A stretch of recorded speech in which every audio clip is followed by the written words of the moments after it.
Chapter 8 of Because of Winn Dixie. Winn Dixie's bald spots started growing fur, and the fur that he had to begin with started looking shiny and healthy. And he didn't limp anymore, and you could tell that he was proud of looking so good, proud of not looking like a stray.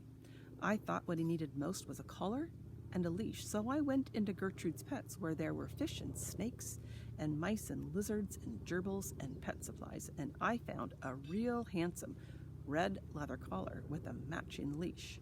Winn Dixie was not allowed to come inside the store. There was a big sign on the door that said no dogs allowed. So I held the collar and the leash up to the window, and Winn Dixie, who was standing on the other side of the window, pulled up his lip and showed me his teeth and sneezed and wagged his tail, something furious. So I knew he absolutely loved that leash and collar combination, but it was very expensive. I decided to explain my situation to the man behind the counter. I said, "I don't get a big enough allowance to afford something this fancy, but I love this collar and leash, and so does my dog, and I was thinking that maybe you could set me up on an installment plan." "Installment plan?" said the man. "Gertrude!" somebody screamed in a real irritating voice.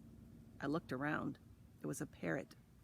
She was sitting on top of one of the fish tanks, looking right at me. "An installment plan," I said, ignoring the parrot, where I promise to give you my allowance every week, and you give me the leash and the collar now."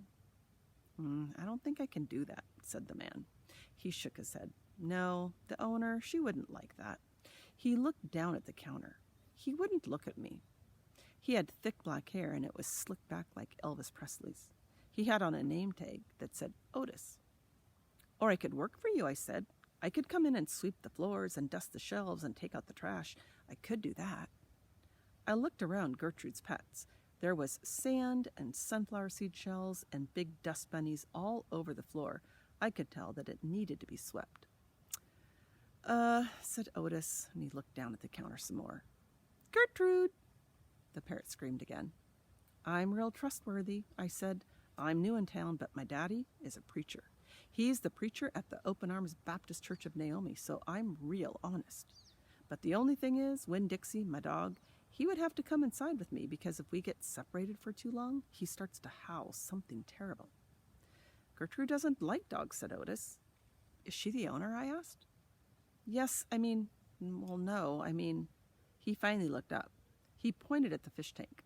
"That Gertrude, the parrot, I named her after the owner." "Gertrude's a pretty bird," screamed Gertrude. "She might like Winn Dixie," I told Otis. "Almost everybody does. Maybe he could come inside and meet her, and if the two of them get along, then could I have a job?" "Maybe," Otis mumbled. He looked down at the counter again.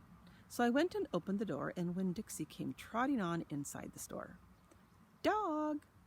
screamed Gertrude. "I know it is," Otis told her. And then Gertrude got real quiet.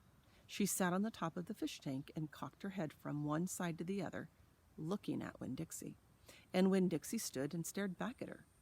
He didn't hardly move. He didn't wag his tail. He didn't smile. He didn't sneeze.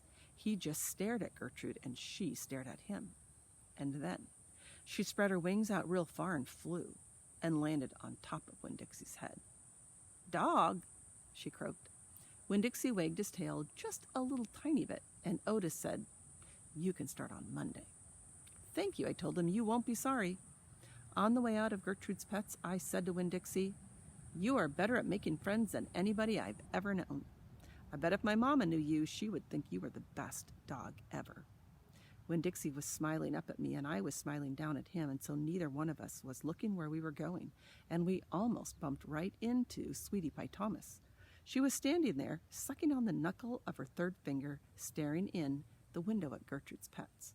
She took her finger out of her mouth and looked at me. Her eyes were all big and round. "Was that bird sitting on that dog's head?" she asked. She had her hair tied up in a ponytail with pink ribbon, but it wasn't much of a ponytail. It was mostly ribbon and a few strands of hair. "Yes," I told her. "I seen it," she said. She nodded her head and put her knuckle back in her mouth. Then she took it out real quick. "I seen that dog in church, too. He was catching a mouse. I want a dog just like it, but my mama won't let me get no dog. She says if I'm real good, I might get to buy me a goldfish or one of them gerbils. That's what she says. Can I pet your dog? Sure, I told her. Sweetie Pie stroked Winn-Dixie's head so long and serious that his eyes drooped half closed and drool came out of the side of his mouth.